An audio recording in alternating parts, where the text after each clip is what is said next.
अस्सलाम वालेकुम and welcome to Ahmad skills YouTube channel.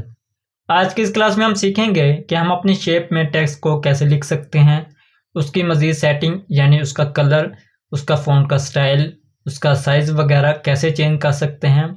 इसके साथ साथ हम सीखेंगे कि हम अपने टेक्स्ट बॉक्स को कैसे इस्तेमाल कर सकते हैं अपने वर्ड में और उसका क्या इस्तेमाल है, उसकी कैसे हम सेटिंग कर सकते हैं।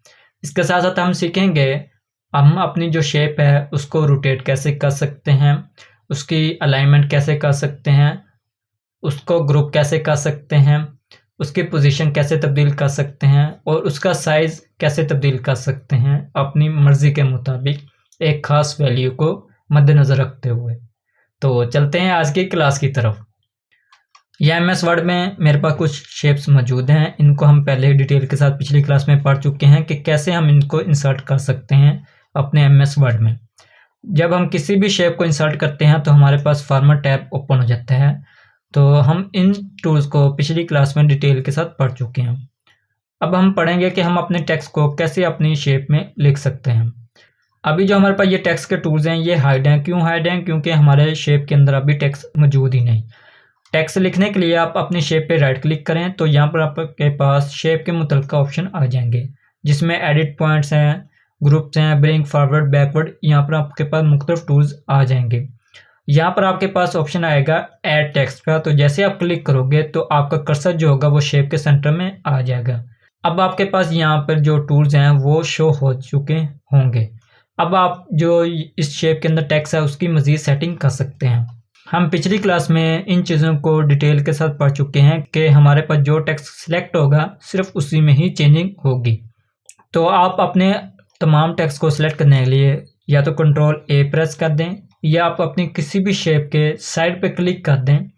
तो अब आपकी पूरी शेप सिलेक्ट हो, यानी अब जो आपके पास ये टेक्स्ट है ये ऑल ही सिलेक्ट है। तो अब आप कोई भी चेंजिंग करोगे वो तमाम पे ही अप्लाई होगा। इसके बाद आप यहाँ पे क्लिक करो तो आपके पास लिस्ट ओपन हो जाएगी। अब यहाँ पर आपके पास जो स्टाइल्स हैं टेक्स्ट के वो उसके प्रीसेट यहाँ पे मौजूद हैं। तो आप यहाँ से कोई भी प्रीसेट लेना चाहते हैं तो यहाँ से ले सकते हैं। उसके बाद नेक्स्ट जो हमारे पास ऑप्शन है वो यहाँ पे फिल कलर के आ जाते हैं। यहाँ से आप कोई भी टेक्स्ट का कलर जो है वो फिल कर सकते हैं। नेक्स्ट अगर आप उसकी आउटलाइन चेंज करना चाहते हैं तो यहाँ से उसके आउटलाइन कलर भी चेंज कर सकते हैं। मज़ीद इसकी सेटिंग यहाँ पर से कर सकते हैं। उसके बाद ये हमारे पास टेक्स्ट इफेक्ट एंड टाइपोग्राफी के टूल्स हैं।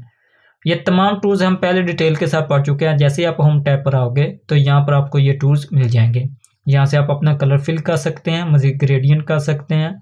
टेक्स्ट इफेक्ट एंड टाइपोग्राफी में आउटलाइन का आपके पास ऑप्शन आ जाएगा और मज़ीद इसके जो रिफ्लेक्शन शेडोज़ के ऑप्शन है वो यहाँ पर आपके पास आ जाएंगे और ये आपके पास प्रीसेट मौजूद है। अब अगर आप अपने जो टेक्स्ट है शेप में वो यहाँ से तब्दील करना चाहते हैं तब भी आप कर सकते हो। यही टूल्स या यही ऑप्शन आपको यहाँ पर मिल जाएंगे। ये तमाम टूल्स टेक्स्ट के जो हैं हम पहले डिटेल के साथ पढ़ चुके हैं। तो आप अगर आप वो क्लास नहीं पढ़ी तो उस क्लास को पढ़ लें। आपके तमाम के तमाम कंसेप्ट जो हैं इसके रिलेटेड वो क्लियर हो जाएंगे। इसके बाद आप होम टैब पे जाएं। यहाँ से आप अगर स्टाइल चेंज करना चाहते हैं अपने टेक्स्ट का तो यहाँ से कर सकते हैं। साइज़ बड़ा या छोटा करना तो इनकी मदद से कर सकते हैं। इसके बाद हमारे पास जो नेक्स्ट ऑप्शन आता है वो है टेक्स्ट बॉक्स का। तो आपको जिस जगह टेक्स्ट लेकर आना चाहते हैं या लिखना चाहते हैं उस जगह आप ये टेक्स्ट बॉक्स की मदद से लेकर जा सकते हैं। जैसे ही आप टेक्स्ट बॉक्स पे क्लिक करोगे आपका जो पॉइंटर है वो चेंज हो जाएगा। माउस पॉइंटर प्लस का साइन आप बन जाएगा। जैसे आप यहाँ पे क्लिक करोगे तो आपके पास ये बॉक्स ओपन हो जाएगा। यहाँ पर कर्सर भी आ जाएगा। यहाँ पर अगर आप कुछ भी लिख लो, अब ये मैंने अपने टेक्स्ट बॉक्स में एक तहरीर लिख लिया है। अब मैं जहाँ मर्जी चाहूँ इसको मैं मूव कर सकता हूँ और वहाँ पे ला सकता हूँ। अब आपका जो ये टेक्स्ट बॉक्स है इसका जो फिल कलर है वो आप यहाँ से नो कर दो और यहाँ से उसकी जो आउटलाइन है वो भी नो आउटलाइन कर दो। तो अब आपके पास जो टेक्स्ट बॉक्स है वो ट्रांसपेरेंट हो जाएगा, सिर्फ तहरीर ही नज़र आएगी। तो आप इसको अपनी मर्ज़ी के मुताबिक जहाँ चाहते हैं इसको एडजस्ट कर सकते हैं। अब फॉर एग्ज़ाम्पल आपको दो जगहों पर तहरीर लानी है तो इसकी डुप्लीकेट ले लें कंट्रोल डी करके। उसके बाद अगर आप इस तरह एडजस्ट कर दें तो इस तरह भी आप अपनी जो तहरीर है उसको ला सकते हैं अपनी मर्ज़ी के मुताबिक। अब आप यहाँ पर कोई और तहरीर लिख दो, इसमें कुछ और तहरीर लिख दो, एक और टेक्स्ट बॉक्स ले सकते हो, उसको अपनी मर्ज़ी से एडजस्ट कर सकते हो। तो जहाँ पर हम अपनी कर्सर की मदद से नहीं लिख सकते, सेटिंग नहीं अच्छी तरीके से कर सकते हैं, वहाँ पर हम अपना टेक्स्ट बॉक्स लाकर उसमें अपनी तरीके लिख कर उसको एडजस्ट कर सकते हैं। उम्मीद है आपको टेक्स्ट बॉक्स की समझ आ चुकी होगी। अच्छा, ज़रूरी नहीं कि हमने जो टेक्स्ट बॉक्स लिया है इसकी मदद से ही यही सेटिंग कर सकते हैं आप। ये जो आपके पास शेप है इसमें आप टेक्स्ट लिखो। इस शेप में टेक्स्ट लिखने के बाद आप इस शेप का जो फिल कलर है वो नो फिल कर दो और उसकी जो आउटलाइन है वो भी नो आउटलाइन कर दो और इसका जो टेक्स्ट कलर है वो ब्लैक कर दो। अब जो हमारे पास ये शेप थी ये भी अब टेक्स्ट बॉक्स की तरह ही बन चुकी है, तो आप शेप को भी टेक्स्ट बॉक्स के तौर पे इस्तेमाल कर सकते हैं। इसके बाद हमारे पास जो नेक्स्ट ऑप्शन है वो है टेक्स्ट डायरेक्शन। अगर आप अपने टेक्स्ट की डायरेक्शन चेंज करना चाहते हैं तो इनकी मदद से कर सकते हैं। जैसे यहाँ पे क्लिक करो आपके पास दो ऑप्शन आ जाएंगे, एक हॉरिजॉन्टल और दो वर्टिकल के। मज़ीद टेक्स्ट डायरेक्शन के ऑप्शन पे जाओ तो यहाँ पर भी आपको ऑप्शन मिल जाएंगे। तो यहाँ पर आपको प्रीव्यू नज़र आएगा और यहाँ से ओरिएंटेशन मिल जाएगी, हॉरिजॉन्टल और वर्टिकल। इसमें हमारे पास जो अब है वो हॉरिजॉन्टल है टेक्स्ट। अगर आप नीचे से ऊपर लेकर आना चाहते हैं तो इस टू को पे क्लिक करोगे। अगर आप अपने टेक्स्ट को ऊपर से नीचे लेकर आना चाहते हैं तो इस डायरेक्शन पे क्लिक करके ओके कर देंगे तो आपका जो अब टेक्स्ट है वो ऊपर से नीचे आ जाएगा। इसके बाद जो हमारे पास नेक्स्ट ऑप्शन आता है वो है अलाइन टेक्स्ट का। तो आप अपनी टेक्स्ट की अलग अलाइनमेंट करना चाहते हैं टॉप, सेंटर और बॉटम के हिसाब से, तो इस टूल की मदद से कर सकते हैं। जैसे आप यहाँ पे क्लिक करो आपके पास तीन ऑप्शन आ जाएंगे। टॉप, तो जो आपका टेक्स्ट है वो इस शेप के टॉप के हिसाब से लिखा जाएगा, यानी ऊपर से शुरू होगा। इसके बाद ये मिडल और लास्ट पे आ जाएगा बॉटम। इसके बाद नेक्स्ट ऑप्शन आता है लिंक का। इसको हम डिटेल के साथ जब हम अपनी लिंक की क्लास पढ़ेंगे तो हम इनको डिटेल के साथ पढ़ेंगे कि हम कैसे अपनी शेप के साथ भी लिंक लगा सकते हैं, अपने टेक्स्ट के साथ भी लगा सकते हैं और किसी भी अगर पिक्चर है तो उसके साथ कैसे लगा सकते हैं। ये तो आपके पास जो अलाइनमेंट थी ये तो थी ऊपर से नीचे। अगर आप लेफ्ट राइट करना चाहते हैं तो इनकी मदद से आप कर सकते हैं अलाइनमेंट, लेफ्ट, सेंटर और राइट। इसके बाद जो हमारे पास नेक्स्ट ऑप्शन है alt text, position, wrap text, bring forward, backward, selection panel, align, group, rotate और साइज। ये तमाम के तमाम टूल्स आपकी जो पिक्चर की क्लास थी या जो उसका फॉर्मेट था उसमें यही टूल्स थे सेम के सेम, जिनको हम डिटेल के साथ पहले पढ़ चुके हैं। जो इस्तेमाल इसका वहाँ पर है वही इस्तेमाल यहाँ पर है, कोई डिफरेंस नहीं है। सिर्फ फ़र्क ये होगा कि जब वो क्लास पढ़ी थी उसमें हमारे पास एक तस्वीर थी तो यहाँ पर हमारे पास एक शेप है। बाकी तमाम जो इसका इस्तेमाल है, यूजेज है, वो सेम है। अगर आप यहाँ पे किसी भी पिक्चर पे क्लिक करो तो उसके फॉर्मेट टैब पे जाओ तो यही टूल्स यहाँ से आके आपको सेम मिलेंगे सवाए क्रॉप के। वही alt text, position, wrap text, bring forward, backward, selection panel, alignment, तो ये तमाम के तमाम वही टूल्स हैं जो आपको शेप में मिलेंगे। तो अब मैं सिर्फ थोड़ा हल्का हल्का सा इसके बारे में बताऊंगा। अगर आपने इसके बारे में डिटेल के साथ पढ़ना है और अपने कंसेप्ट क्लियर करना है तो आप पिछली जो क्लास है पिक्चर की उसको डिटेल के साथ पढ़ लें।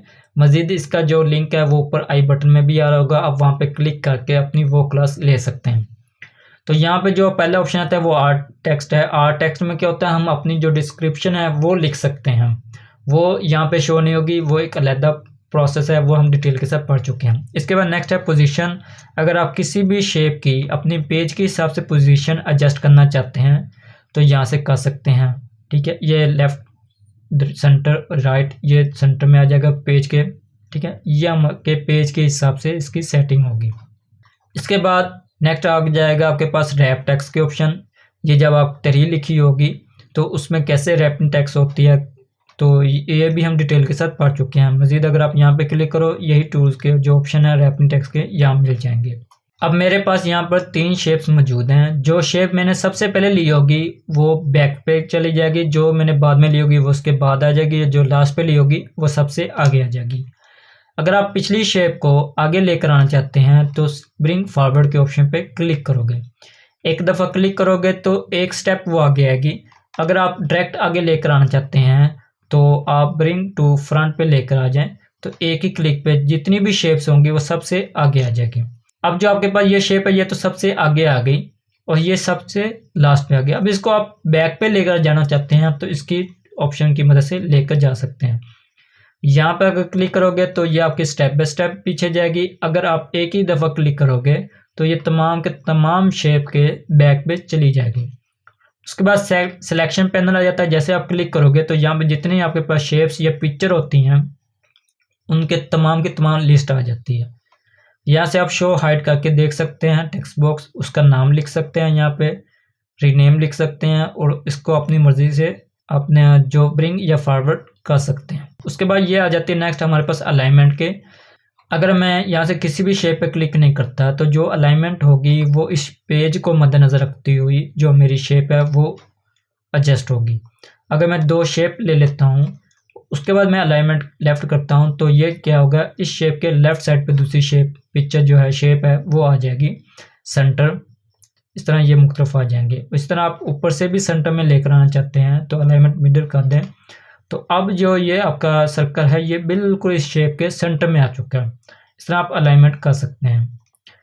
उसके बाद ये तमाम चीज़ें हम डिटेल के साथ पढ़ चुके हैं। उसके बाद यहाँ से आप ग्रुप कर सकते हो। ग्रुप करने से क्या होता है कि अब ये एक ही पिक्चर बन चुकी है। अगर आप साइज़ बड़ा या छोटा करते हो इन पॉइंट की मदद से तो सेम साइज़ ही बड़ा या छोटा होगा। उसके बाद इनकी मदद से आप रोटेट कर सकते हो। यहाँ से आप अगर क्लिक करो और माउस को राउंड करो तो आपके पास ये जो है ये रोटेट होना शुरू हो जाएगी शेप। इसके बाद जो नेक्स्ट ऑप्शन है वो है हाइट और विड्थ। अगर आप अपनी शेप की हाइट और विड्थ चेंज करना चाहते हैं तो इनकी मदद से कर सकते हैं। जैसे मैं यहाँ पे विड्थ पे क्लिक करता हूँ और यहाँ पे मैं कोई भी वैल्यू लिख देता हूँ तो जो मेरी शेप है उसकी जो विड्थ है वो उसके हिसाब से एडजस्ट हो जाएगी। और यहाँ से अगर आप 2 देना चाहते हैं तो अब जो रेशो बनेगी वो 2/4 की बन जाएगी। उसके बाद अगर आप चाहते हैं कि जो मेरी ये रेशो है जो मैंने ये रखी है यही रहे और लॉक हो जाए, कि जैसे मैं यहाँ से अब देखो विड्थ बढ़ा रहा हूँ तो उसका हाइट पे कोई असर नहीं पड़ रहा, वो फिक्स है। जबकि अगर मैं चाहता कि ये रेशो के हिसाब से बढ़ती, कि जैसे मैंने यहाँ से 5 या 6 करता है ये ऑटोमेटिक 3 हो जानी चाहिए थी, तब जाके ये जो मेरी साइज़ था ये जो रेशो थी वो प्रॉपर रहती। उसके लिए क्या करेंगे, आप यहाँ पे क्लिक करो और यहाँ पर आपके पास ऑप्शन आ जाएगा लॉक का, तो आपके जो रेशो उसको लॉक लगा दो और ओके कर दो। अब अगर आप इसकी हाइट या विड्थ में किसी भी वैल्यू को चेंज करोगे तो ऑटोमेटिकली ही जो अगली वैल्यू है वो चेंज हो जाएगी। आज की क्लास में बस इतना ही। उम्मीद है आज की क्लास पसंद आई होगी। पसंद आई हो तो लाइक और शेयर करना मत भूलना। और अगर आपने अभी तक मेरे चैनल को सब्सक्राइब नहीं किया तो उसे सब्सक्राइब कर लें और बेल आइकन पे लाजमी क्लिक कर दें। अपनी दुआ में याद रखिएगा। मिलते हैं अगली वीडियो में, तब तक के लिए अल्लाह हाफिज़।